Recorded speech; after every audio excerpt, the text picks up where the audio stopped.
मेरा नाम है साजिद ज़ोहेब और आप लोग देखना शुरू कर चुके हैं ज़ोहेब स्पीक्स। दोस्तों, अगर आप लोगों से कहा जाए कि भाई उन देशों के नाम बताइए कि जहां पर सबसे ज़्यादा आबादी है, सबसे ज़्यादा पॉपुलेशन है, तो मुझे यकीन है कि आप में से ज़्यादातर लोगों के दिमाग में सबसे पहला जो देश आएगा वो दरअसल चाइना ही होगा। हालांकि कुछ नई रिपोर्ट्स के मुताबिक अब जो इंडिया है वो चाइना को आबादी के मामले में ओवरटेक कर चुका है।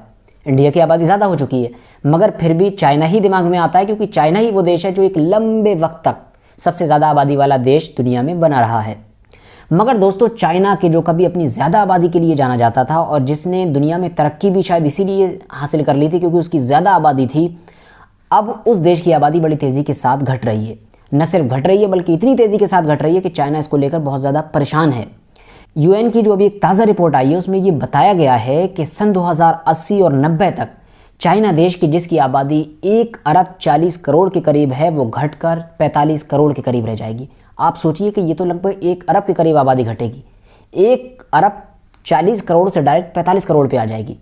ये सारी रिपोर्ट्स देखकर चाइना बहुत ज़्यादा परेशान है और इसी वजह से अब वो इस चीज़ को मेंटेन करने के लिए, इस चीज़ को बचाने के लिए बहुत सारे ऊट पटांग फैसले ले रहा है। क्योंकि जैसा कि मैंने आपको पहले ही बताया कि चाइना ने जो इतनी तेज़ी के साथ तरक्की की है और जो डेवलपमेंट के मामले में एक अलग मिसाल पेश की है, वो कहीं ना कहीं उसकी ज़्यादा पॉपुलेशन की वजह से भी पॉसिबल हो पाया था, क्योंकि उसके पास वर्क फोर्स यानी कि लेबर बहुत ज़्यादा थी।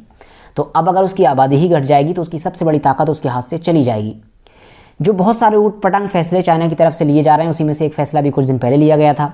1 अप्रैल को उसने लॉन्च किया था 1 week to fall in love, मतलब 1 हफ्ते की उसने कॉलेजेस और स्कूल वगैरह की छुट्टी की थी 1 अप्रैल से लेकर 7 अप्रैल तक, और सबको ये वार्निंग दी थी कि भाई आपको जो छुट्टी दी जा रही है उसमें आप घर पर मत बैठना, खाली उल्टे सीधे काम मत करना, गेम मत खेलना, ये सारे काम मत करना, बल्कि आपको जो है अपने पार्टनर के साथ टाइम बिताना है, उसके साथ इमोशनली और फिजिकली अटैच होना है। मतलब ये उसने एक तरीका निकाला है, एक मौका दे रही है वो अपने नौजवानों को कि वो ज़्यादा से ज़्यादा बच्चे पैदा कर सकें। हालांकि ये चीज़ जो है प्रैक्टिकली पॉसिबल नहीं लगती है कि आप छुट्टी दें और इस तरह से बच्चे पैदा हो जाएँ। मगर दोस्तों, अब सवाल ये है कि आखिर चाइना इतनी बड़ी मुसीबत में अचानक से फंसा कैसे, ये सब हुआ कैसे चाइना में कि सबसे ज़्यादा आबादी वाला देश आज घटती हुई आबादी से परेशान है। तो दरअसल दोस्तों, इन सारी ही चीज़ों के तार ऊपर जाकर मिल जाते हैं एक पॉलिसी से, जिस पॉलिसी का नाम था 1 चाइल्ड पॉलिसी, जो दरअसल चाइना गवर्नमेंट की तरफ से उस दौर में बनाई गई थी कि जब चाइना अपनी बढ़ती हुई आबादी से परेशान था। ये एक ऐसी पॉलिसी थी, एक ऐसा नियम था कि जिसके तहत चाइनीज़ लोगों के ऊपर ये कानून बना दिया गया था कि अब उनको एक बच्चे से ज़्यादा बच्चा नहीं पैदा करना होगा। उस दौर में बाकायदा लोग जो शपथ लेते थे कि हम भाई एक ही बच्चा पैदा करेंगे चाइना में, उन लोगों को बड़े बड़े अवार्ड दिए जाते थे, उन लोगों के लिए बड़ी बड़ी स्कीम लॉन्च की जाती थी, उन्हें कभी ये इनाम मिल रहा है, कभी वो इनाम मिल रहा है। इसके अलावा बाकायदा इस स्कीम को कॉन्स्टिट्यूशन का हिस्सा बना दिया गया था, यानी वहाँ के संविधान के हिसाब से भी हर चीनी नागरिक का ये फ़र्ज़ बन चुका था कि वो चाइना की जो आबादी है उसको कंट्रोल करने में अपनी हिस्सेदारी दे और एक ही बच्चा पैदा करे और इस पॉलिसी को ज़्यादा से ज़्यादा प्रमोट करे। मगर दोस्तों, इससे बहुत ज़्यादा परेशानियाँ होना शुरू हुई। सबसे पहली परेशानी तो ये थी कि दुनिया के ज़्यादातर देशों की तरह चाइना में भी ऐसे लोग रहा करते थे कि जो जेंडर बेसिस पर डिस्क्रिमिनेशन करते थे, यानी वो लड़कों को ज़्यादा प्रायोरिटी दिया करते थे लड़की के मुकाबले में। जैसे कि हमने देखते हैं कि बहुत सारे लोग होते हैं कि वो चाहते हैं कि हमें लड़का हो। तो अब जब ऐसा माहौल हो कि ज़्यादातर लोग ये सोच रहे हो कि उन्हें लड़का पैदा हो और ऐसे ही माहौल में ये कानून बना दिया जाए कि आप सिर्फ एक ही बच्चा पैदा कर सकते हैं, तो आप सोचिए वहाँ पर कैसा माहौल बनेगा। अब हर तरह से इंसान ये कोशिश कर रहा था कि जो एक औलाद मुझे पैदा करने का अधिकार है वो भी मुझे लड़का मिल जाए।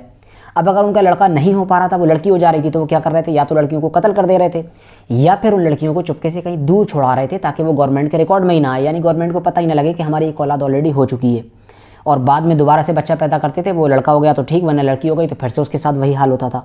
तो इस तरह से जो वो दूर छोड़कर, एक जो कत्ल की है वो तो कत्ल की है, जो दूर छोड़कर आए उनका भी बाद में पता नहीं चल सका कि आखिर वो बच्चियाँ, छोटी छोटी लड़कियाँ कहाँ गई। जाहिर सी बात है कत्ल हो गई होंगी या फिर पता ही नहीं चला कहाँ चली गई। फिलहाल तो आप सोच सकते हैं कि कहाँ गई होंगी, ख़त्म ही हो गई होंगी। इसके अलावा एक प्रॉब्लम ये थी कि गवर्नमेंट की तरफ से उस दौर में बाकायदा धाबे बोले जाते थे, गवर्नमेंट की टीमें आती थी, घर पर देखती थी कि अगर किसी के 1 से ज़्यादा बच्चे होते थे तो क्या होता था। अगर अमीर होता था तो वो जुर्माना देकर और पैसे देकर अपने बच्चे को बचा लिया करता था, और अगर गरीब होता था तो न सिर्फ उसके बच्चे को वो टीम उठाकर ले जाती थी हमेशा के लिए, बल्कि जो फैमिली होती थी उसे कभी कभी जेल में भी डाल देती थी। नतीजा ये हुआ कि हालात हद से ज़्यादा बुरे होने लगे। अब क्योंकि गवर्नमेंट ने ये सारी पॉलिसीज़ तो बना रखी थी, मगर ये जो जुड़वा बच्चों का कॉन्सेप्ट था, जैसे जुड़वा हो जाए, वो कोई इंसान के हाथ में थोड़ी है, तो जुड़वा बच्चे अगर 2 हो जाते हैं तो उसमें कोई दिक्कत नहीं थी। गवर्नमेंट की तरफ से छूट थी कि अगर जुड़वा होते हैं तो कोई बात नहीं, 2 बच्चे अगर आपने ये दिखा दिया कि हाँ ये दोनों जुड़वा पैदा हुए तो गवर्नमेंट आपसे कुछ नहीं कहेगी। तो इसीलिए अब ज़्यादातर लोगों ने ये कोशिशें करना शुरू कर दी थी कि भाई हम 2 बच्चे जुड़वा पैदा कर ले रहे हैं। अब वो इस काम को करने के लिए डॉक्टर के ऊपर ज़्यादा से ज़्यादा जोर बनाते थे कि किसी तरीके से आप इस चीज़ को पॉसिबल बनाएं, चाहे आप टेक्नोलॉजी की मदद से बनाएं, दवाइयों के ज़रिए से बनाएं, जैसा भी बनाएं। मगर इन सारी कोशिशों की वजह से नुकसान किसका होता था? एक औरत का। औरत की बॉडी पर फ़र्क पड़ता था, उसकी हेल्थ पर फ़र्क पड़ता था, उसकी जो मेंटल हालत होती थी, उसकी जो फिजिकल हालत होती थी बहुत ज़्यादा ख़राब हो जाती थी। और कभी कभी इन्हीं सारी कोशिशों की वजह से और हरकतों की वजह से एक माँ जो होती थी, एक औरत जो होती थी, दम तोड़ देती थी, इस दुनिया को अलविदा कह देती थी। और इस पूरी सिस्टम की वजह से बहुत सारी बच्चों के साथ साथ बहुत सारी औरतों को भी इस दुनिया को छोड़ना पड़ा था। नसबंदी भी आम हो चुकी थी, कुछ पता ही नहीं था कब गवर्नमेंट की कोई टीम आकर के इस इंसान को कहाँ पर पकड़कर नसबंदी कर दे। फिलहाल आसान लफ्ज़ों में ये समझिए कि ये जो वन चाइल्ड पॉलिसी थी ये पूरी तरीके से नाकामयाब साबित हुई और इसने चाइना के आम लोगों को वो दुख और वो दर्द दिया कि जिसको चाइना की आने वाली कई अगली नस्लें भी नहीं भूल पाएंगी। अब ये जो मैं कह रहा हूँ कि वन चाइल्ड पॉलिसी पूरी तरीके से फेल हो गई थी, इसके पीछे एक बड़ा रीज़न ये भी है कि दरअसल जो चाइना की आबादी है वो इस पॉलिसी की वजह से बूढ़ी हो गई है। हुआ ये कि दरअसल नए बच्चे पैदा होना तो कम हो गए एक बच्चे के कानून की वजह से, मगर जो जवान थे वो तेज़ी के साथ बूढ़े हो गए अपने टाइम के साथ। तो अब हुआ ये कि चाइना की जो ज़्यादातर आबादी थी वो बूढ़ी हो गई और रिपोर्ट्स ने यहाँ तक दावा किया कि 2050 आते आते जो चाइना की 1/3 आबादी होगी वो बूढ़ी हो जाएगी। ये बहुत बड़ा नंबर हो गया, क्योंकि किसी भी देश में यंग आबादी का होना, नए लड़कों का होना बहुत ज़रूरी होता है, क्योंकि यंग आबादी जो होती है, जो यंग लोग होते हैं, वही देश के डेवलपमेंट में बड़ा रोल प्ले करते हैं। क्योंकि जो बूढ़े लोग हो जाते हैं वो मेंटली और फिजिकली कमज़ोर होते हैं, वो किरदार अदा नहीं कर पाते हैं एक देश की तरक्की में जो जवान लोग करते हैं। और यही वो सारी चीज़ें थीं कि जिसने चाइना को परेशान करना शुरू किया और उसको लगा कि भाई मैं तो पीछे चला जाऊंगा एक बार फिर से। यही वजह थी कि उसने सबसे पहले इस पॉलिसी को ख़त्म किया, 2 बच्चों का रूल लेकर आया कि भाई आप 2 कर सकते हो। इससे भी बात नहीं बनी तो उसने 2 चाइल्ड पॉलिसी वाला सिस्टम भी हटाया और अब कहा 3 कर सकते हैं। मगर अब 3 से भी बात नहीं बन रही है तो अब तो आप देख ही सकते हैं, जैसा कि मैंने आपको बताया कि वो छुट्टियां दे रहा है, कभी कुछ कर रहा है, ऊट पटांग फैसले ले रहा है कि किसी तरीके से बस मैं अपनी आबादी बढ़ा दूं और अपने यंग लोगों की आबादी बढ़ा दूं। फिलहाल दोस्तों ये था पूरा मैटर। सिर्फ वन चाइल्ड पॉलिसी की वजह से चाइना को क्या क्या झेलना पड़ रहा है ये आप लोग आसानी के साथ देख सकते हैं।